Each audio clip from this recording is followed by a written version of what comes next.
તો રાજ્યમાં 27મી જુલાઈ સુધી વરસાદી માહોલની શક્યતા છે। 48 કલાક ખૂબ ભારે રહેશે। અનેક જિલ્લામાં ભારેથી અતિભારે વરસાદ રહેવાનો છે। ખાસ કરીને નવસારી, વલસાડમાં રેડ એલર્ટ અપાયું છે। સુરત, તાપી, ડાંગ જિલ્લામાં ઓરેન્જ એલર્ટ છે। અમદાવાદ, ગાંધીનગરમાં પણ આજે વરસાદ બરાબર જમાવટ કરશે।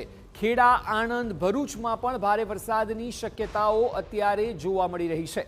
એટલે હવામાન વિભાગે જે આગાહી કરી છે તેમાં મધ્ય ગુજરાત અને દક્ષિણ ગુજરાતના અનેક જિલ્લાઓમાં ભારે વરસાદ રહેશે। અમદાવાદ, ગાંધીનગર જેવા શહેરો પણ આવી ગયા, ખેડા, આણંદ પણ આવી ગયું અને એ સિવાય ભરૂચ, વલસાડ, નવસારી, તાપી, દક્ષિણના જિલ્લાઓ પણ આવી ગયા કે જ્યાં મુશળધાર વરસાદ રહેવાની શક્યતાઓ સેવવામાં આવી રહી છે।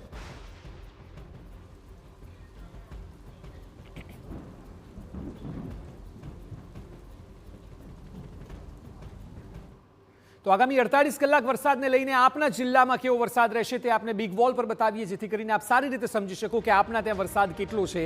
સૌથી પહેલા જુઓ 22મી જુલાઈ કે જ્યાં રેડ એલર્ટ આપવામાં આવ્યું છે તે દક્ષિણના બે મહત્વના જિલ્લાઓ છે, નવસારી જિલ્લો અને વલસાડ જિલ્લો કે જ્યાં રેડ એલર્ટ હવામાન વિભાગે આપ્યું છે, એટલે અહીં અતિભારે વરસાદ વરસી શકે છે। એ સિવાય ઓરેન્જ એલર્ટ જ્યાં છે ત્યાં અરવલ્લી, મહીસાગર, પંચમહાલ અને દાહોદ કે જ્યાં ભારે વરસાદની શક્યતાઓ સેવવામાં આવી રહી છે। એ સિવાય અન્ય જિલ્લાઓની વાત કરવામાં આવે તો છોટાઉદેપુર, નર્મદા, સુરત, તાપી અને ડાંગ આ જિલ્લાઓ એવા છે કે જ્યાં આજે ધોધમાર વરસાદ રહેશે। એટલે રેડ એલર્ટ એટલે અતિભારે, ત્યારબાદ ઓરેન્જ એલર્ટ એટલે ભારે વરસાદ। એટલે આ જિલ્લાઓમાં પણ ભારે વરસાદ આજના દિવસમાં જોવા મળશે। એટલે આપ જો આ જિલ્લાઓમાં રહેતા હોવ તો થોડી સાવચેતી રાખવી જરૂરી છે। યલો એલર્ટ એટલે સારો વરસાદ કહી શકાય, તે સાબરકાંઠા, ગાંધીનગર, અમદાવાદ, ખેડા, વડોદરા, ભરૂચ અને આણંદમાં જોવા મળશે। એટલે લગભગ જોઈએ તો દક્ષિણ અને મધ્ય ગુજરાતના તમામ જિલ્લાઓ મહદઅંશે સમાવેશ તેમાં થઈ જાય છે। એ સિવાય આ ગાંધીનગર, અમદાવાદ સુધી પણ મધ્યમાં વરસાદ છે। એટલે આજે ખૂબ સારો વરસાદ આ શહેરોમાં, જિલ્લાઓમાં જોવા મળી શકે છે। આ સ્થિતિ 22મી જુલાઈની રહેશે।